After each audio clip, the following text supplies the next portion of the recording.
Akwaba, Ixaber Yestelin. Greetings, everyone. May God give you good health.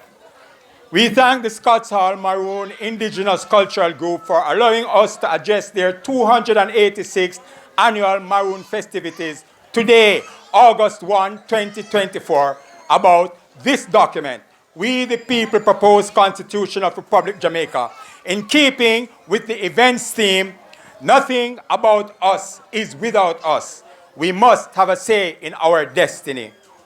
Last week, Friday, July 26, 2024, this document that I wrote with the assistance of many people and documents, both local and international, celebrated its third anniversary with the publication of its 16th revision.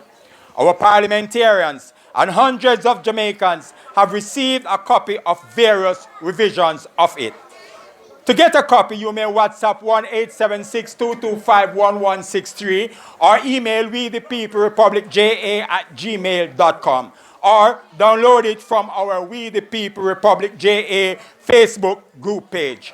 You may also view events on our We the People Republic YouTube channel. I encourage you to read, share, and discuss it. Make recommendations to improve it as is necessary, then advocate for its implementation because, as one citizen told me, it can deliver good governance. Our governments have been trying since 1977 to get rid of the colonial 1962 Constitution. And after 1 year of work, the Constitutional Reform Committee, the CRC, presented its recommendations in a report dated May this year that ignores the provisions of this document and which does not have the support of the opposition, even though the CRC includes 3 of its members, none of whom signed the report. The CRC proposes to install the head of state in our republic, whom they refer to as a non-executive president, by agreement of our parliamentarians alone, and whose job is to be similar to that of the Governor General. My fellow citizens, in a republic, the entire population of the country that has a vote is entitled to vote for the head of state, which is what this document proposes. I have said repeatedly, what we need to do is to throw out the colonial 1962 Constitution and replace it with a constitution such as this document that removes the British monarchy and allows us to determine our destiny. This document is not restricted by British traditions and interpretations of the colonial document. It is a bloodless revolution that is designed to create a new and glorious history for ourselves and our future generations that shall increase our self-esteem, dignity, and integrity. It requires a mentally emancipated way of thinking and needs only to be signed by the 63 members of our House of Representatives to be implemented. These 63 elected citizens are the people whom we must convince to sign it, or vote them out and replace them with 63 people who will sign it. The Maroon question is, what does constitution reform mean to Maroon ownership of land and the rights that extend from ownership of such land? The answer is found in Article 12 of this document, which states in part, the Maroons are the descendants of the Tainos and free Africans who occupied Jamaica before Christopher Columbus came here in 1494, and of former enslaved Africans. They are recognized locally and internationally as indigenous people of Jamaica. They have occupied sections of the country as their ancestral homelands from before the British came in 1655.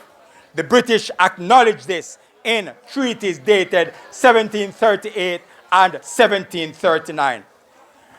It further declares that the Maroons shall collectively own and administrate these ancestral homelands at Moortown, Charlestown, Scots Hall, a compound town, and Trelawney Town that are to be surveyed and clearly defined and which shall be counted together as 6 communities within the 125 constituencies of our republic, thereby giving the Maroons 6 exclusive seats in the House of Representatives.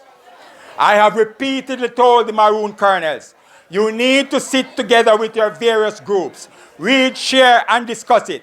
Make recommendations to improve it as is necessary, then advocate for its implementation. In this way, you will be fulfilling the theme of this event. Nothing about us is without us. We must have a say in our destiny. To have a further say in your destiny, I recommend that since these Maroon ancestral homelands are now considered as part of one or another of the 63 constituencies of Jamaica, you should exercise your right to stand as a candidate in any election for a seat in the House of Representatives. In this way, some of you may be elected among the 63 mentally emancipated MPs to sign this document as the Constitution of Republic Jamaica. In closing, the Jamaica Observer newspaper of Sunday, April 17, 2022, reports Paramount Chieftainess and Queen Garamang Gloria Mama G. Sims, this is she, leader of the Maroon Indigenous Women's Group, as having said, and I quote, in terms of an apology for the work, some of the work played by her ancestors. We regret the hurt and sufferings caused from their such actions. We regret the hurt and sufferings caused from such actions. We take total responsibility on behalf of our ancestors. I accept this apology, and I urge every Jamaican to likewise accept it. Indeed, President of South Africa, the Honorable Nelson Mandela, is reported to have said, "We cannot build a country on revenge. We must build it on forgiveness." Once again, we thank the Scots Hall Maroon Indigenous Cultural Group for inviting us. We trust that the words just spoken by me can inspire those who hear them to work together to make our beautiful country, Jamaica land we love, a better place as we continue on the path to full independence as the Republic of Jamaica. Kibre Legs Bear Yihon. Glory to God. Yes, Mama.